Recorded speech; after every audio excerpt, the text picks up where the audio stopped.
you alluded to this earlier. WWE Raw is posting record-tying low viewership numbers. The week before, as we record this on the 5th, 1.26 million in the third hour, an all-time low, and 12-12, 1.47 average. Sorry, that was for a single hour, and 12-12, 1.47 average, ties for the lowest Raw rating ever as well. Rampage is hitting all-time lows, 361,000 on the 2nd of December. SmackDown's doing quite well. Now, I imagine that obviously Raw's going against NFL, and is 3 hours and is a heck of a commitment, especially on a Monday night when you've got work the next day. Rampage is a different kettle of fish, less competition. Rampage, I think at 10 o'clock at night on the East Coast. That's an issue with them. That's when the news comes on. That's when a lot of things, I don't know what else is going on. But only hitting 300,000, I mean, TNA in their first show, I keep talking about TNA, but that was a secondary.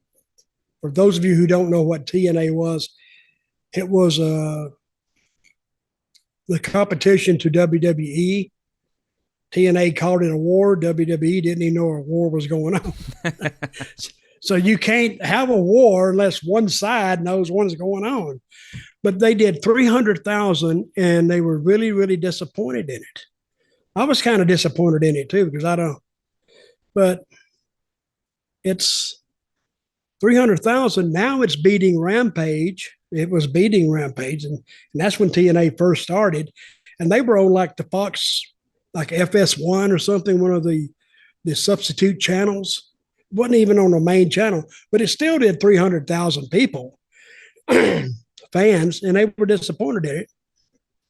Now, I guess Rampage is doing the same thing, but on what channel are they on? They're on TNT? TNT or TBS, one or the other. Well, they're on TNT, and which is a major channel by now. But they were doing a lot better back in a year ago, a lot better. But you're talking about SmackDown. SmackDown is doing better because it's a better show.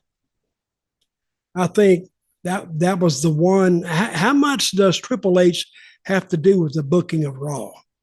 I would suspect I don't know. I mean, surely he's got to sign off on both Raw and SmackDown, hasn't he? But I think he's more involved in SmackDown for some reason. That wouldn't surprise me. And I did SmackDown for up to 4 months ago, I guess, when all these changes happened. But before, I mean, going past that 4 months, I swear to God, the show was just awful. Nothing happened. You could almost predict what segments certain talents would come out. It was almost like it was set in stone. Of course, they always do that, but not later. They always do that in ring to start the show. Actually, SmackDown started by just having a match, and then they would do the in ring, which I kind of believe in shaking it up a little bit.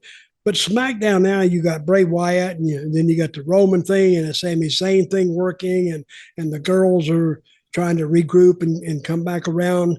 But SmackDown's a more actually, and it's 2 hours. I think that extra hour kicks your ass. 2 hours of wrestling is enough. Like if I watch a football game and it's 3 hours and a half, I'm going, God, let's do it. Quit calling the timeouts. Let's go. Just give me a winner. Is what I want. Give me a winner and a loser, and let's go. But that extra hour, I mean, it's hard to hold people for that extra hour. And that extra hour, if it drops, it brings your whole show down. Of course, they know this. I mean, I'm not telling them or any of the viewers listening something that they don't know. But it's hard to book a 3 hour show. And I've said this before, if I watch a movie, it's 3 hours. If I see that it's 3 hours before I watch it, I'm not watching it. 2 hours and a half, 2 hours, 15. 2 hours is about my max.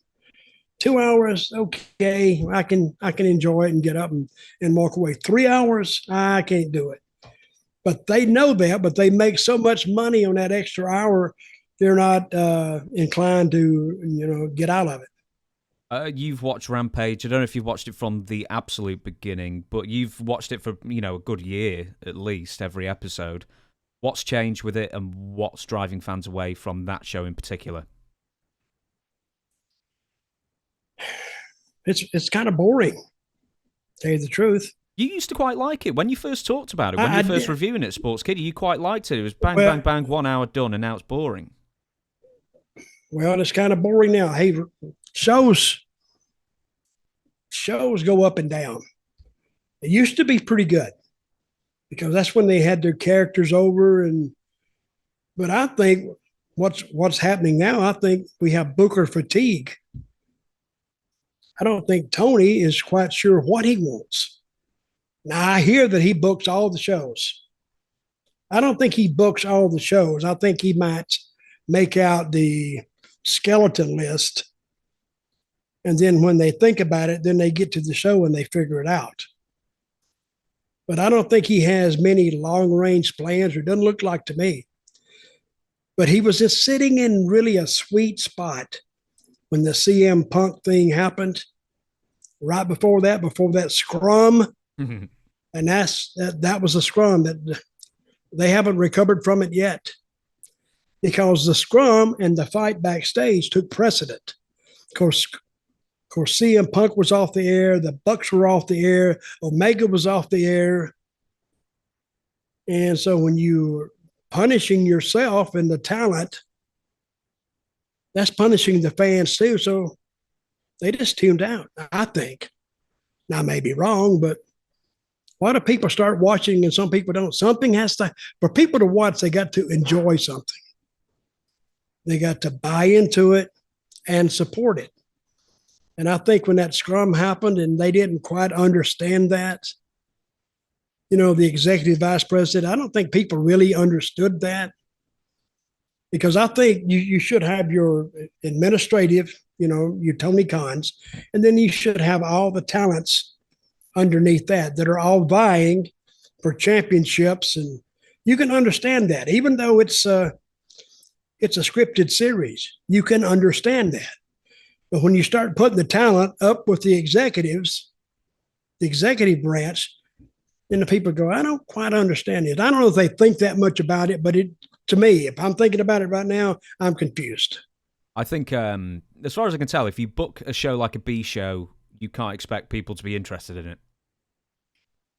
Well, again, it's according to what you're going to bring up your A show to put on there. See, he's got 183 talents, I've heard. I don't care. You could have 10, you could have 7 or 8 shows and not use 183 talents. I don't get it. What's the roster, the smallest roster in the territories that you worked on? I mean, 16, 14? 14, 16. And everything runs smooth. It ran smooth because, sometimes less is more.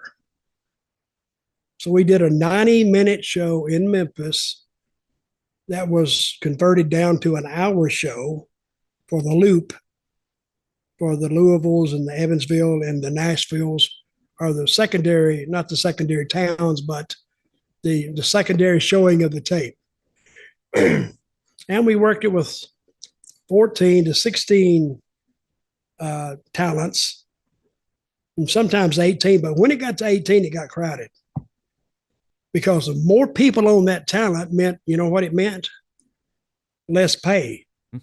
Because you had to figure in 2 more talents to pay. Even though they were paid preliminary sums, still it took from the total. And sometimes, what are you going to do with these guys that the people haven't seen on TV? They just, that's where the term jobber came from, because every time you saw them on TV, they was getting the shit kicked out of them. But that was probably the lowest. Puerto Rico had about 14. I never had 16 or 18 guys to work with. Now on big shows, I would increase it to make it look more like a big show. You'd have more matches. So the people say, well, it's a big show. They got this, this, this, and and it looks like a big show if you just see the advertisement for it. So, but I think when you get past that 20 mark, it's kind of hard to book it and keep it together, because some of those guys are going to be on TV for what, 5 minutes? Yeah, you're going to beat them and they're going to go. They don't make any kind of an impact or anything. So how are you going to book this guy going forward? You got to tell a story.